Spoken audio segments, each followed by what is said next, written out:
I'm Elena, 21F, and I need to talk about the changes in my family over the last few years. My mom died when I was 16, which hit both my dad, 48M, and me really hard. We were always a close-knit family, and losing her left this big empty space in our lives that we didn't know how to fill. Mom had been sick for a while before she passed. She had lupus, which meant she was often tired and in pain. Despite that, she always made time for me. We had this tradition of baking cookies together every Sunday afternoon. Even when she was having bad days, she'd sit at the kitchen table and guide me through the recipes. Those are some of my favorite memories. Dad was amazing during Mom's illness. He balanced his work as an architect with taking care of Mom and being there for me. I remember him staying up late to help me with my homework after spending all day at the hospital with Mom. He was our rock. When Mom died, it felt like our whole world fell apart. Dad threw himself into his work, taking on more projects than ever before. I think it was his way of coping, of keeping busy so he didn't have to think about the loss. I focused on school and my friends, trying to keep my mind off the empty space in our house. For about 5 years, it was just Dad and me. We had our routines. I'd make dinner on Tuesdays and Thursdays, he'd handle the rest of the week. We'd watch old movies together on Saturday nights, the ones Mom used to love. It wasn't perfect, but we were managing. Then, about a year ago, Dad started dating again. I was in my second year of college at that point, living at home to save money. He met Victoria, 45F, through a mutual friend at work. Victoria runs her own marketing firm. She's smart and confident, the kind of woman who commands attention when she walks into a room. When Dad first told me about Victoria, I tried to be happy for him. I knew it was probably good for him to have companionship again. But it felt wrong, like he was trying to replace Mom. It had been 5 years, but to me, it still felt too soon. Their relationship moved quickly. Within 6 months of meeting, Dad proposed to Victoria. I was shocked when he told me. I asked him if he really thought this was what Mom would have wanted, which I regret now because I could see how much it hurt him. He told me that Mom would have wanted him to be happy, and that Victoria made him happy in a way he hadn't been since losing Mom. The wedding was small, just close family and friends. I stood next to Dad as his best woman, but I wasn't really into it. I could see how happy Dad was, how he looked at Victoria. But all I could think about was Mom, and how she should have been there instead. After the wedding, Victoria moved into our house. She tried to connect with me, always asking about my studies and my friends. She even offered to help me look for internships in marketing if I was interested. But I kept my distance. I was polite, but I spent most of my time in my room or out with friends. One day, about 2 months after the wedding, Victoria and I had a big fight. She had rearranged some furniture in the living room, including moving a photo of Mom that had always been on the mantel. When I saw it, I got really angry. I accused her of trying to erase Mom from our lives, of trying to take her place. Victoria looked shocked and hurt. She explained that she was just trying to make the space feel like home for all of us, and that she never intended to replace my mom. Dad came home in the middle of our argument. He tried to calm us both down, but I was too upset and went to my room. Later that night, he came to talk to me. He reminded me of all the ways Victoria had tried to be kind and supportive, and how much she cared about both of us. He said that loving Victoria didn't mean he loved Mom any less, and that there was room in his heart for both of them. That conversation made me realize how unfair I'd been to Victoria. The next day, I apologized to her. She was very understanding. We had a long talk about Mom, and Victoria shared some of her own experiences with loss. She had lost her father to cancer a few years before meeting Dad, so she understood grief in a way I hadn't realized. Since then, I've been trying to be more open to Victoria. It's not always easy, and there are still days when I miss Mom terribly and feel resentful of this new family dynamic. But I'm working on it.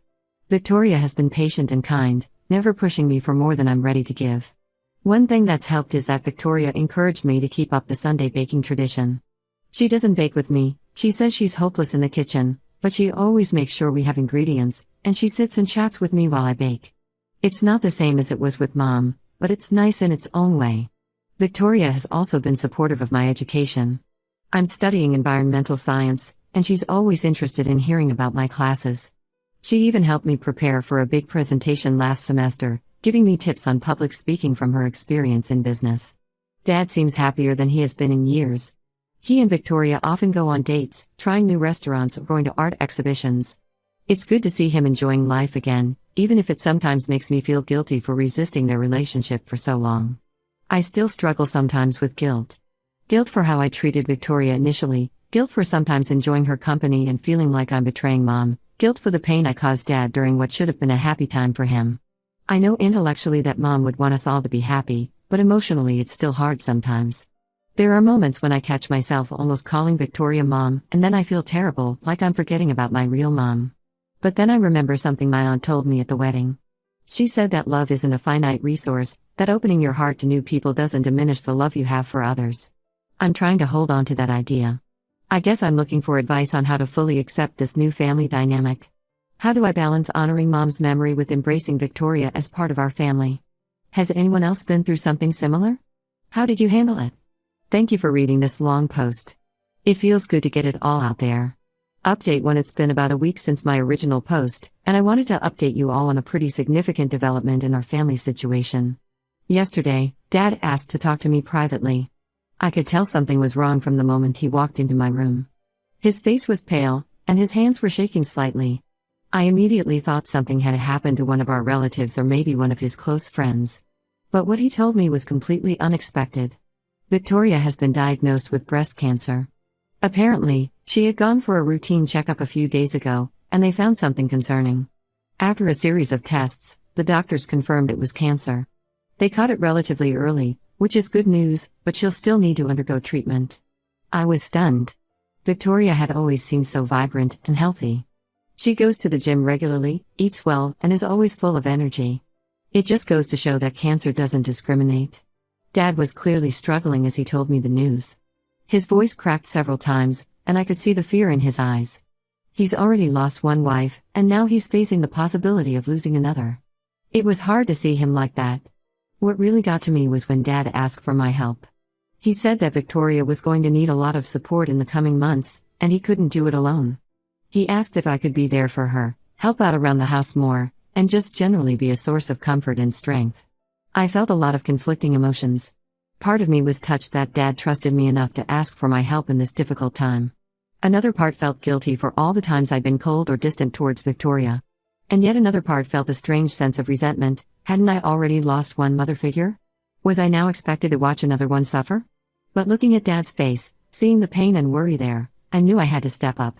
Whatever my feelings towards Victoria, she makes my dad happy. And she's always been kind to me, even when I didn't deserve it. So I told Dad I would do whatever I could to help. He looked relieved and hugged me tightly. It was the first time I'd seen him cry since Mom's funeral. After our talk, I went to find Victoria. She was in the garden, her favorite place in the house. When she saw me approach, she tried to put on a brave face, but I could see she was scared. I didn't know what to say at first. How do you comfort someone who's just received such life-altering news? In the end, I just hugged her. It was probably the first real hug I'd ever given her, and I felt her stiffen in surprise before relaxing into it. We talked for a long time after that. Victoria told me about her diagnosis, the treatment plan, and her fears for the future. She admitted that she was scared, not just for herself but for how this would affect Dad and me. She even apologized for disrupting our lives with her illness, which made me feel terrible for how I'd treated her in the past. I promised Victoria that we would face this together as a family. I told her about some of the things I'd learned when Mom was sick, little tricks for dealing with nausea or fatigue. She seemed grateful for the advice, and for the first time, I felt like we were truly connecting. Over the past few days, our household dynamic has shifted dramatically. The tension that used to exist between Victoria and me has largely dissipated, replaced by a shared purpose, getting through this difficult time together. I've been helping out more around the house, taking on some of Victoria's usual chores. I've also been researching breast cancer treatments and support groups in our area. It feels good to be doing something proactive instead of just worrying. Dad has been amazing through all of this. He's been Victoria's rock, going to all her appointments with her and making sure she has everything she needs. But I can see the toll it's taking on him. Sometimes I catch him staring off into space with a look of pure terror on his face. In those moments, I try to be there for him like he's always been there for me. Yesterday, I found Dad in the kitchen late at night, just sitting at the table with a cup of cold coffee. I sat down with him, and we talked for hours. He told me about how he met Mom, about their early days together, and about how scared he was when she first got sick. He said that going through that with Mom had prepared him in some ways for what we're facing now with Victoria, but that it also made it more terrifying because he knows how bad things can get. I shared some of my own memories of Mom, including some of the tough times during her illness that I hadn't really talked about before. It was a sad conversation, but also healing in a way. I felt closer to Dad than I had in years. This whole situation has made me realize how petty my earlier resentments were. Life is so fragile, and family, whether by blood or by choice, is what matters most. I regret the time I wasted pushing Victoria away when I could have been building a relationship with her. Today, Victoria had her first chemotherapy session. Dad and I both went with her. It was a long, draining day. Victoria was brave, but I could see how scared she was. The nurses were kind and explained everything that was happening, which helped. After we got home, Victoria was exhausted. I made her some ginger tea, something that used to help Mom with nausea, and sat with her while she rested. We didn't talk much, but it felt good to just be there for her. I'm scared for what the future holds. Cancer treatment is a long and difficult road, and there's no guarantee of the outcome. But I'm also oddly hopeful. This crisis has brought our family closer together in a way I never expected. To those who commented on my original post urging me to give Victoria a chance, thank you. Your words were in my mind as I made the decision to fully commit to supporting her through this. And to those who shared their own stories of blended families and loss, thank you for helping me understand that it's possible to honor the memory of those we've lost while still embracing new loved ones. I'll update again when we know more about how Victoria's treatment is progressing. For now, we're taking it one day at a time and focusing on being there for each other. If anyone has experience with supporting a family member through cancer treatment, I'd appreciate any advice you can offer. Update 2. It's been about 2 months since my last update, and a lot has happened. I'm still trying to process everything, but I felt like I needed to share this with you all. Victoria's cancer treatment has been going as well as can be expected. She's had 2 rounds of chemotherapy so far, and while the side effects have been rough, her doctors are optimistic. Dad and I have been taking turns accompanying her to treatments and helping her manage the aftermath at home. Throughout this process, Victoria and I have grown much closer. We've had many late-night conversations when she couldn't sleep due to the chemo side effects. She shared stories about her life, her hopes and fears, and I found myself opening up to her in return. But last week, something happened that shook our newfound closeness to its core. I was helping Victoria organize some old papers in her home office when I came across a photo album I'd never seen before. Curious, I opened it, and what I saw inside left me reeling. There were photos of Victoria with my mom. Lots of them. They were clearly good friends, laughing together at parties, hiking in the mountains, even a picture of them in cap and gown at what looked like a college graduation. I confronted Victoria about it immediately. She looked stricken when she saw what I was holding, and for a moment, I thought she might try to deny it or make up some excuse. But instead, she sat down heavily in her chair and said, "I guess it's time you knew the truth." The story she told me was almost unbelievable. Victoria and my mom had been best friends in college. They met during freshman orientation and hit it off immediately. They were roommates all 4 years, and even after graduation, they remained close. Victoria shared some stories about their college days. How they'd stay up all night studying for exams, fueled by coffee and junk food. How they'd go on road trips during spring break, singing along to cheesy pop songs at the top of their lungs. How they supported each other through breakups and family problems and all the ups and downs of early adulthood. They were even bridesmaids at each other's weddings. Victoria showed me a photo I'd never seen before, of her and Mom in matching bridesmaid dresses, arms around each other and grinning at the camera. But then Victoria's face fell, and she told me about the falling out. It happened shortly after I was born. She wouldn't give me details, saying it was between her and Mom, but it was bad enough that they didn't speak for years. When Mom got sick, Victoria reached out to try and reconcile. But by then, Mom was too ill for visitors other than immediate family. She died before they could repair their friendship, and Victoria said it's one of her biggest regrets. After Mom's death, Victoria struggled with whether to reach out to Dad. She wanted to offer condolences and support, but she was afraid it would be inappropriate given her history with Mom. In the end, she decided to keep her distance. Years later, when she met Dad through a mutual friend, she didn't immediately realize who he was. By the time she figured it out, they had already started developing feelings for each other. She agonized over whether to tell him about her connection to Mom, but ultimately decided to keep it a secret, fearing it would complicate things. I was furious. I felt betrayed, not just by Victoria but by Dad too. How could he not have recognized Mom's old friend? But Victoria swore that Dad didn't know. She said that she and Mom had drifted apart long before Dad came into the picture, and that she looked quite different now than she had in her younger years. I didn't know what to believe. Part of me wanted to storm out, to never speak to Victoria again. But another part of me remembered how she'd been there for me these past months, how she'd supported me through my grief even as she battled cancer. I ended up leaving the room without saying anything. I needed time to process this bombshell. I spent the next few days avoiding both Victoria and Dad, trying to sort out my feelings. On one hand, I felt deeply hurt and betrayed. Victoria had kept this massive secret from us, potentially altering the course of our family's life. What if Mom had wanted to reconcile but never got the chance because Victoria didn't reach out sooner? What if Dad would have felt differently about dating Victoria if he'd known about her history with Mom? But on the other hand, I couldn't ignore the genuine care and affection Victoria had shown me, especially since her cancer diagnosis. The late-night talks, the shared tears and laughter, the way she'd supported my dreams and ambitions, none of that felt fake or forced. After days of internal struggle, I decided to talk to Dad. I showed him the photo album and told him what Victoria had revealed. To my surprise, he wasn't shocked. He looked sad and a bit guilty, but not surprised. It turned out that he had known about Victoria's connection to Mom, but not until after they were already seriously dating. Victoria had finally confessed everything to him before he proposed. Dad said he was angry and hurt at first, but after a lot of soul-searching, he decided that his love for Victoria was strong enough to overcome this complication.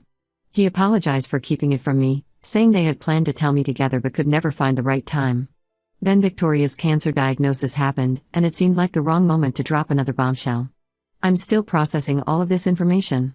On one level, I understand why they kept it from me. I know I wasn't always the most receptive to Victoria, and this revelation might have driven an even bigger wedge between us earlier on. But I also feel like I had a right to know. This wasn't just about Victoria and Dad's relationship, it was about my mom, my history, my family. The strangest part is that knowing this has actually made me feel closer to Victoria in some ways. The stories she's shared about Mom, the little details and memories that only a close friend would know, they've given me a new perspective on my mother that I never had before. For example, Victoria told me about how Mom used to stress bake before big exams in college. Apparently, their dorm room was always full of cookies and muffins during finals week. It made me smile because I inherited that habit from Mom. I always end up in the kitchen when I'm stressed about school.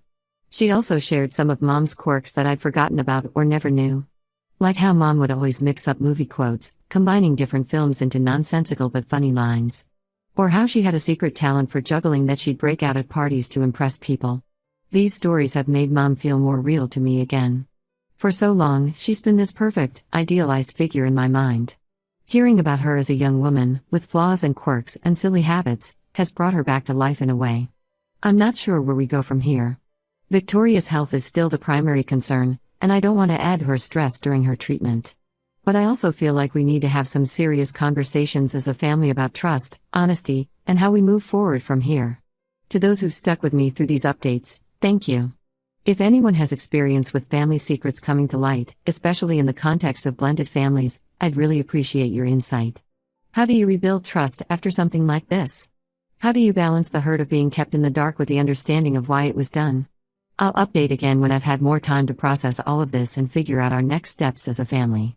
For now, we're focusing on Victoria's treatment and trying to navigate this new, complicated dynamic one day at a time. Update 3. It's been about 6 months since my last update, and I wanted to share how things have progressed in our family. First, the good news: Victoria's cancer treatments have been successful. Her latest scans showed no signs of the tumor, and while she'll need to continue with some medication and regular checkups, her doctors are optimistic about her prognosis. The relief we all felt at this news was indescribable. As for our family dynamics, it's been a journey of healing and understanding. After the shock of learning about Victoria's connection to my mom wore off, we had many long, sometimes difficult conversations as a family. We talked about trust, about the complexities of grief and moving on, and about what it means to be a family. Victoria shared more stories about her friendship with my mom. Some made me laugh, others made me cry, but all of them gave me a new perspective on the woman who raised me. It was bittersweet to hear these stories, but also incredibly precious. One story that really stuck with me was about a road trip Mom and Victoria took after college graduation. They drove across the country, camping in national parks and visiting quirky roadside attractions. Victoria showed me photos of Mom standing next to the world's largest ball of twine, grinning like a kid. It was a side of Mom I'd never seen before, and it made me wish I'd had the chance to know her as an adult, as a friend as well as a parent. Dad also opened up more about his relationship with Victoria. He told me about their first date, how nervous he was, and how Victoria made him laugh for the first time since Mom died. He said that falling in love with Victoria didn't diminish his love for Mom, but rather honored her memory by allowing him to be happy again. As for me, I've been working on forgiveness and acceptance. It hasn't been easy, and there are still days when I struggle with conflicting emotions. But I've come to understand that life is rarely black and white, and that people can make mistakes without being bad people. I've also been seeing a grief counselor, which has been incredibly helpful.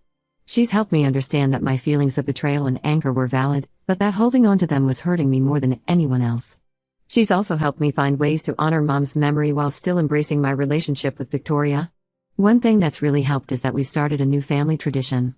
On Mom's birthday, we plant a tree in her memory. This year, we planted an apple tree in our backyard. As we were digging the hole, Victoria told us about how Mom once tried to make apple pie from scratch in college, and how it was such a disaster that they ended up ordering pizza and eating the raw apples instead. We all laughed, and for the first time, it felt like we were truly a family, not divided by secrets or grief, but united in love and shared memories. I've also been focusing on my own future. I'm in my final year of college now, majoring in environmental science. Victoria has been incredibly supportive, using her business contacts to help me secure an internship with a local conservation group. It's not lost on me that a year ago, I would have rejected her help out of stubbornness. Now, I'm grateful for her support and guidance. Dad seems happier than I've seen him in years. He and Victoria still have their date nights, but now they often invite me along too. Sometimes we try new restaurants, other times we go to art exhibitions or local festivals. It's nice to see them together, to see how they balance and complement each other. As for my relationship with Victoria, it's evolved in ways I never expected. She's not trying to replace Mom, and I'm not trying to see her as a mother figure. Instead, we're developing our own unique bond. She's become a mentor, a friend, and yes, family. We still have our Sunday baking sessions, but now we experiment with new recipes together instead of sticking to Mom's old favorites. It feels like a good balance of honoring the past while creating new traditions. I know that our journey isn't over. We'll still have challenges to face and difficult days ahead. But I feel like we're on the right path now. We're communicating more openly, we're supporting each other, and we're finding ways to blend our past and present into a future that honors all parts of our family story. To everyone who's followed my story and offered advice and support, thank you. Your insights and encouragement have been invaluable. And to anyone out there struggling with blended families, loss, or family secrets, I hope our story gives you some hope. It's not always easy, but with patience, understanding, and a lot of love, it is possible to build something beautiful out of even the most complicated situations. I don't know what the future holds for us, but I'm looking forward to finding out. For now, I'm grateful for the family I have, for the memories of the mother I lost, and for the unexpected journey that brought us all together.